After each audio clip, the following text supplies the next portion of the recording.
Hi there BookTube, it's Eleanor here. I apologise for the barking in the background. Our dog has decided that he's very territorial now and will bark at everything in the evenings.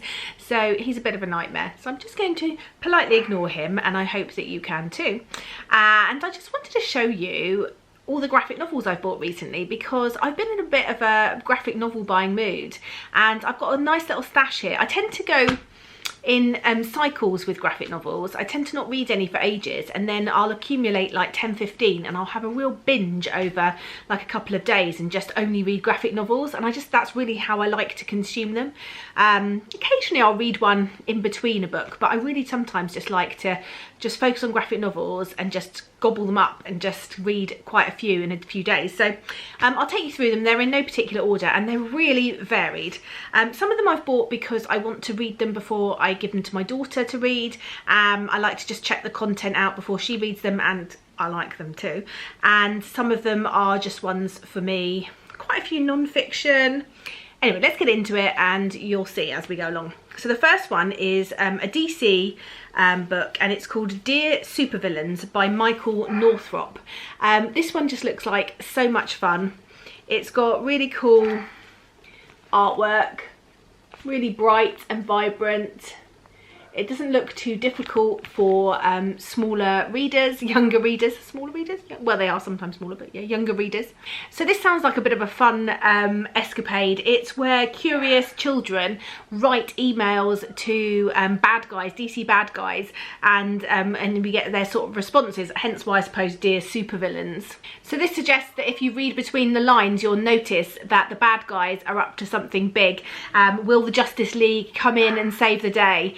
We'll have to read it to find out, I suppose. So one of the things that my daughter really likes is contemporary books. She's really into a more real life story about real life people similar to her age, mainly not in the UK because mainly they are American books.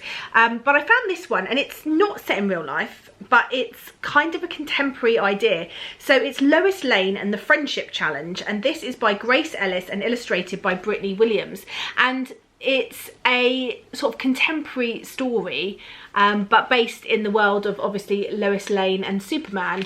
Again, this similar sort of art style, bright, colourful pictures. So this is mainly sort of about Lois and a friendship, and it's about the summer. She wants to make sort of a video that goes viral, and she's having trouble doing that, and she's got her sights set on it happening through this annual neighbourhood bike race. She thinks it'll be the perfect backdrop for the video, and it's all about this summer, best friends, and it's about 13-year-old Lois Lane navigating the confusing world of social media and friendship, which I think is a really good thing for Matilda to read. So hopefully it will be suitable even if the character is a little bit older than her. Something which is super nostalgic for me growing up in the 80s is Rainbow Bright. And when I found out that Rainbow Bright has had a revamp and volume 1 is out, I just couldn't help myself. This is by Whitley, Williams, Pamphil, Hip, Pinto and Esposito, and it's published by Dynamite, and it just looks crazy but fun. Again, this very vibrant colour palette. I just loved Rainbow Bright growing up. So the story is about Willow and Wisp and they're best friends, and they start to notice one day that the colour is going from their world and they need to try and save it and stop this from happening, perhaps with a little help from someone special. The next book is totally different and not a children's book. It's called Biscuits and it's by Jenny Robbins. I love the cover of this. This is black and white, so again totally different in its style. I don't know if you can see that there, but this is interwoven stories of women's lives in London. You've got sort of an over-enthusiastic shop employee, you've got adventures of a bisexual in dating, you've got mothers, all sorts of different women from different walks of life living in London, and the stories all intertwine, and I just think it sounds really lovely, like a snapshot in time of women in London. Oh, we're back now to some more superhero-esque. This one actually is well, it is a graphic novel, I suppose. It's called DC Comics Superhero Society Study Hall of Justice by Derek Friedolfs and Dustin Nugent. And it's a really nice hardback. I think you can see the cover there. And it's sort of a mixture of like mixed media. So all sorts going on here, all black and white. It's about Bruce Wayne and he's new at Ducard Academy. And it's just about his escapades. He meets Clark and Diana, they become friends. So we've got them also on the front. The dog is now come in here, stopped barking and is squeaking his toy. I do apologise. And, you know, he's wondering if he can convince Alfred to let him stay up past 11 o'clock. He notices some strange things going on the corridor, so there's probably going to be some investigating going on, some, you know, stopping bad guys from doing things and looking for justice. And I just think it sounds really cute. So if it's any good, I'll be passing this one on to Matilda. The next one I picked up because I saw it on someone's channel and I just thought it sounded really interesting. I'm really interested in cults. I'm really interested in the history of cults, how they come about, how people can find themselves so compelled and to join cults and how that happens. And this is a graphic history of religious cults in America from the colonial era to today, and it's called American Cult. And who is our author? It's edited by Robin Chapman. It's co-published by Robin Chapman of Paper Rocket Mini Comics and Avi Ehrlich of Silver Sprocket. And this is what it looks like. It's black and white inside. I believe it's got different illustrators and maybe different writers all the way through of each different cult. It says, from its earliest days, America has been home to spiritual seekers.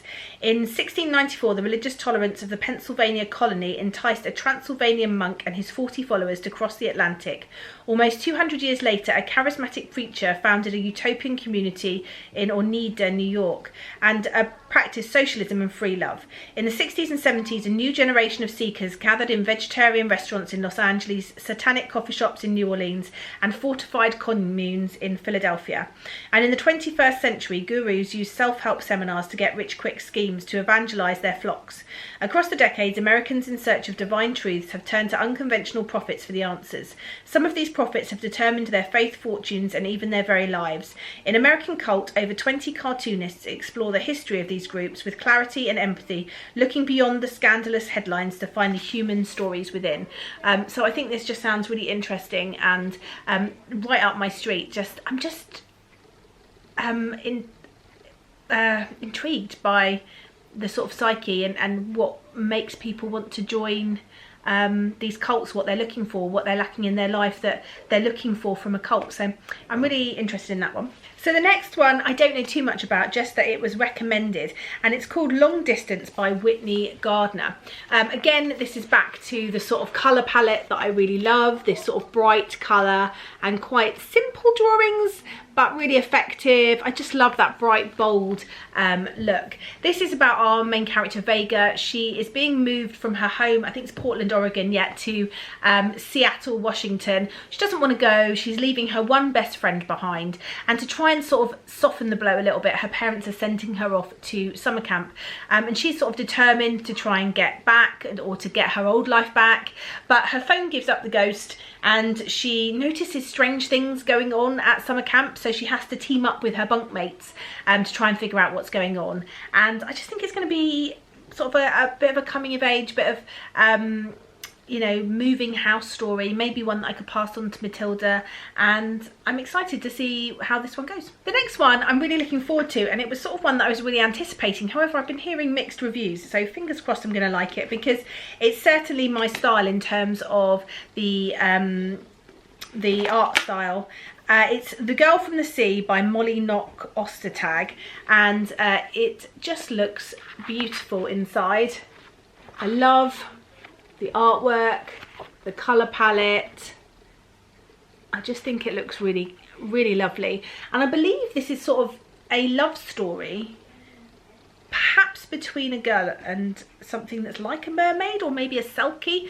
It says 15-year-old Morgan has a secret. She can't wait to escape the perfect little island where she lives. She's desperate to finish high school and get as far away as possible from her sad divorced mum, her volatile little brother, and the group of best friends who actually don't know Morgan at all. Because really Morgan's biggest secret is she has a lot of secrets, including the one about wanting to kiss girls. Then one night Morgan is saved from drowning by a mysterious girl named Kelty. Oh, I see the play on words there. Suddenly, life on the island doesn't feel so stifling anymore. But Kelty has some secrets of her own, and as the girls start to fall in love, everything they've been hiding finds its way to the surface, whether Morgan is ready or not. So, sounds intriguing. Hopefully not too basic. Hopefully there's more to it. But yeah, it looks interesting. So I'll reserve judgment on this one. Okay, 2 more to go. The next one is one that was a must-have, and it's a revamp of Buffy the Vampire Slayer, created by originally by Joss Whedon, and this is by Geordie Belair, Dan Mora, and Raul Angulo, and this is published by Boom. This is volume 1. Again, colour palettes, bright, bold, and you know, what more could you want from a Buffy revamp? I just want the story again. I'm hoping it's not too different.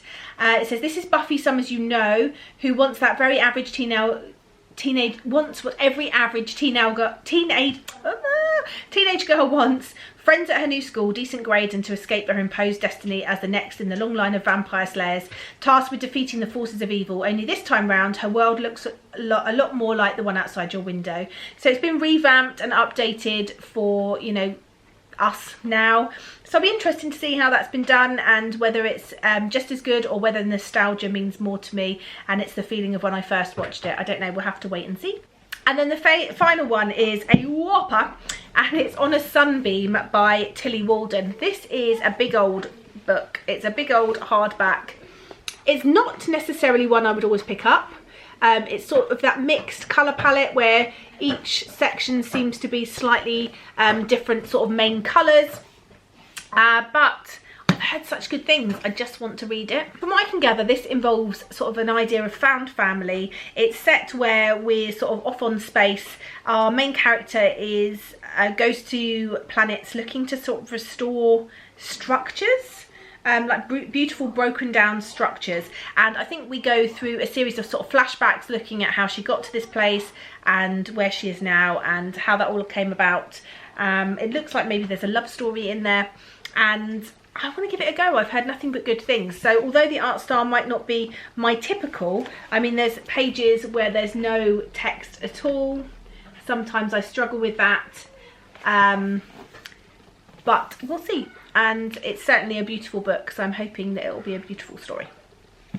So that's all the books that I have bought recently, graphic novels. I think it'll be soon that I have a good old binge, and I will let you know my thoughts on them when I have. I think I'll do it as a separate video, but I'm feeling like it might be coming soon. I'm just starting to reach the end of a month of quite a lot of reading, where the vlog for that will go up. I've been reading, doing like a bit of a mini spooky readathon with Tracy, but I'll tell you more about that in that video.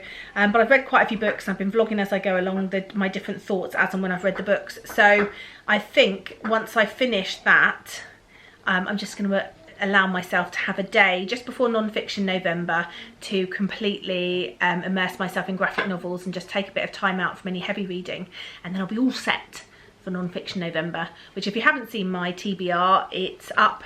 It went up like the day that the challenges were released, because I was so excited.